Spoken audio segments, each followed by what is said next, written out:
సునీత దాఖలు చేసినటువంటి పిటిషనే ఇప్పుడు రివర్స్ అయింది. ఎలాంటి మెరిట్ లేదని స్పష్టం చేస్తూ సిబిఐ కోర్టు కొట్టేసింది. ఇప్పటికే కోర్టు ఆదేశాల మేరకు సిబిఐ ఒకసారి అదనపు దర్యాప్తు నిర్వహించేసింది. ఆ నివేదిక కూడా సమర్పించింది అన్న విషయాన్ని గుర్తు చేసింది. సందేహాలతో అవే అంశాల మీద మళ్లీ దర్యాప్తుకు ఆదేశాలు ఇవ్వడం చట్టపరంగా సాధ్యం కాదని తేల్చెప్పింది. దర్యాప్తు ఎలా సాగాలనే విషయాన్ని న్యాయస్థానం నిర్దేశించలేదంటూ తేల్చి చెప్పింది. సునీత అభ్యర్థిని తిరస్కరించింది. సిబిఐ దర్యాప్తు సరిగా చేయలేదని ఇటీవల దాఖలు చేసిన ఛార్జ్షీట్ని అనుమతించొద్దంటూ ప్రత్యేక న్యాయస్థానం ఆమె పిటిషన్ దాఖలు చేశారు. గతంలో కోర్టు ఇచ్చిన ఆదేశాల ఉద్దేశం సిబిఐ పూర్తిగా అమలు చేయలేదన్నారు. ఈ పిటిషన్ మీద న్యాయమూర్తి డాక్టర్ పట్టాభి రామారావు విచారణ చేపట్టారు. అన్ని పక్షాల నుంచి సుదీర్ఘ సమగ్ర వాదనలు విన్న తర్వాత న్యాయమూర్తి తీర్పు రిజర్వ్ చేసి శుక్రవారం వెల్లడించారు.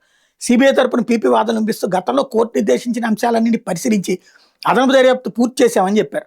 ఫోరెన్సిక్ నిపుణుల సాయంతో కాల్ డేటా సందేశాల సమయాన్ని ధృవీకరించామన్నారు. మునుపు అర్ధరాత్రి పంపినట్టు భావించిన సందేశాలు వాస్తవానికి భారత కాలమానం ప్రకారం ఉదయం 7:12 పంపినవేనని సాంకేతికంగా నిర్ధారించామని చెప్పారు.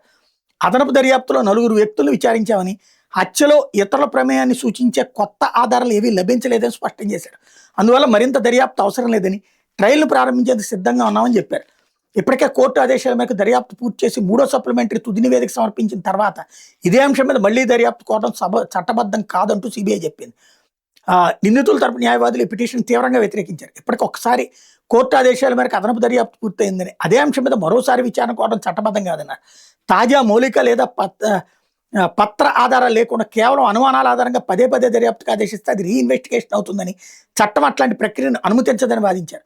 సునీత ఇప్పటికే వివిధ కోర్టుల్లో ఒకే అంశం మీద 10ల సంఖ్యలో పిటిషన్లు దాఖలు చేశారని, ఒకవైపు రోజువారీ విచారణ జరిపాలని కోరుతూ మరోవైపు పదే కొత్త పిటిషన్లతో ట్రయల్ ఆలస్యం చేస్తున్నారు. బాధితురాలకి దర్యాప్తు సంస్థ మీద పర్యవేక్షణ చేసే హక్కు లేదని, వ్యక్తిగత అభిప్రాయాలను అధికారుల మీద రుద్దలేదని వాదించారు.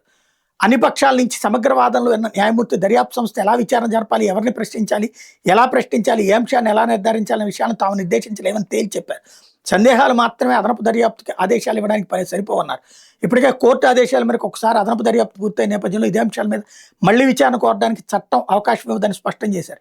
పిటిషన్లో ఎట్లాంటి మెరిట్ లేదంటూ కొట్టేశారు.